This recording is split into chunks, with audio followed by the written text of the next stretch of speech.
నమస్తే అండి. Welcome to Dharani talkies. ఇప్పుడు అంతా కూడా కొత్తదనాల యుగం అండి.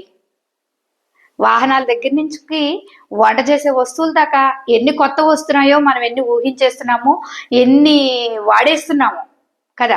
ఇంక ఇది ఉంటే బాగుండు, ఇది ఉంటే బాగుండు అని మనం అనుకుంటున్నాం, ఓ వస్తువు వచ్చేస్తుంది కదా. ప్రపంచం అంతా కొత్తదనం కేసు చూస్తోంది. కొత్తదైతేనే దాన్ని ఆదరిస్తున్నారు. కొత్త ఆలోచనలు మనిషికి ఎలా పుడతాయి? అసలు ఆలోచన ఎలా నేర్పాలి అంటే, ఆలోచన చిన్నప్పటి నుంచి పిల్లలకి నేర్పాలండి. ఆలోచించడం నేర్పాలి. ఆలోచించడం నేర్పాలి అంటే వాళ్ళ బుర్ర కొత్తగా ఆలోచించాలి అంటే వారి ముందు వారికి అర్థం కాని సమస్య ఏదో పెట్టాలి. మనకి సామెత చెప్తారు కదా, పిల్లికి ఎలకని పట్టడం పెద్ద పనేం కాదు, దాని సమర్థత తెలియాలంటే ఎలక కాకుండా వేరే జీవిని పట్టుకోమని చెప్పాలి అని. అప్పుడు కదా అసలు ఏంటో జరుగుతుంది, ఏంటో తెలుస్తుంది. దానికి ఆనుపానులు తెలిసిపోయిన తర్వాత పిల్లి మీరు ఇలా అనగానే అలా ఎలకని పట్టేసుకుంటుంది కాదు. అది కొత్తదనంగా ఏం చేస్తుంది, ఎలా చేస్తుంది తెలియాలంటే కొత్త పని చెప్పాలి. అలాగే పిల్లలు స్కూల్కి వెళ్ళటం, రావటం, మీరు పెట్టింది తింటాం, అది మామూలుగా అందరూ చేసే పనే. కొత్తదనంగా ఏమి చేయాలి, వాళ్ళు ఎలా చేస్తారు అని తెలియాలంటే వాళ్ళ ముందు మనం ఒక సందర్భాన్ని పెట్టాలి. ఆ సందర్భాన్ని ఎలా పెట్టగలం? కథల రూపంలో పెట్టగలమండి. ఏదైనా ఒక కథ చెప్పి దీని తర్వాత ఏం జరుగుతుంది, ఇలా అవుతుంది, అలా ఎందుకు అయిందంటావు, ఇలాంటి కథలు, వాటి తర్వాత ప్రశ్నలు.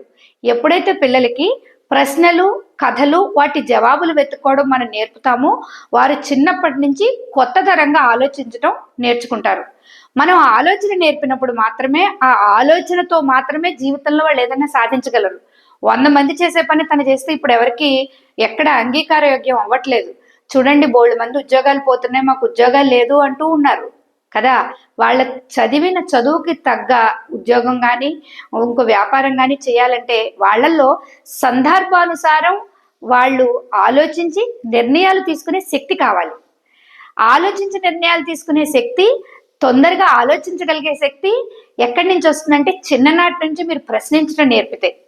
చిన్నపిల్లలు అసలే చాలా బోలెడంత ఉత్సాహంతో, కుతూహలంతో ఉంటారండి. వారు రోజు కొత్తగా మొదలవుతూ ఉంటుంది. వాళ్ళు బోల్డ్ ప్రశ్నలు వేస్తారు. మనం ఆ ప్రశ్నలకు జవాబు చెప్పలేక వాళ్ళ ముందు పుస్తకాలు, లేకపోతే 4 కొత్త ట్యూషన్లో 4 కొత్త విషయాలు చెప్పి వారిని ఆపేస్తున్నాం. అది కొంతకాలానికి నేర్చుకోవాలన్న ఆసక్తి పోయి నలుగురితో పాటు, నారాయణ అందరితో పాటు వెళ్ళి వస్తూ ఉంటారు.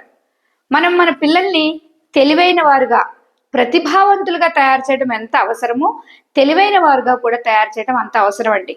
తెలివి అంటే పుస్తకాల్లో ఉండేది కాదు, తనకు తాను సమయస్ఫూర్తితోటి సమయానుకూలంగా వ్యవహరించే తీరుని తెలివి అంటాం కదా.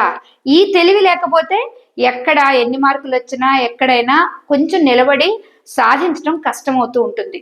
అందుకే పిల్లలకి అస్తమాను నువ్వు నేను చెప్పింది రాయి, పరీక్ష పెట్టాను 4 మార్కులు తక్కువ వచ్చాయి.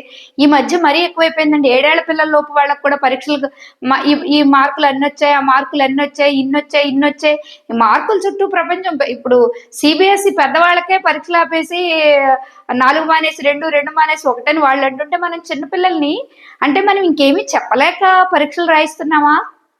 పేరెంట్స్ ఇంట్లో మాట్లాడుకోవద్దా?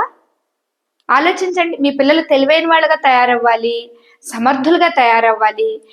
ఎలాంటి సంఘటన, ఎలాంటి పరిస్థితి ఎదురైనా దాన్ని ధీటుగా పర్వాలేదు నేను సాధించగలను నమ్మకంతో ముందుకు వెళ్ళాలంటే వారికి చిన్నప్పటి నుంచి ఇలాంటి పరిశీలనలతో కూడిన ఆలోచనని నేర్పాలి. ఆ నేర్పడం అన్నది మనం అక్కడ పెట్టలేం కదా, తీసుకెళ్లి రోడ్డు మధ్యలో నిలబెట్టలేము.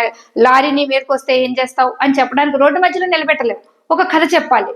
సో పేరెంట్స్ అందరూ కూడా ఎవరైతే 10 ఏళ్ల లోపు పిల్లలు ఉన్నారో వారందరికీ కథలు చెప్పడం, చెప్పించటం మొదలు పెట్టండి.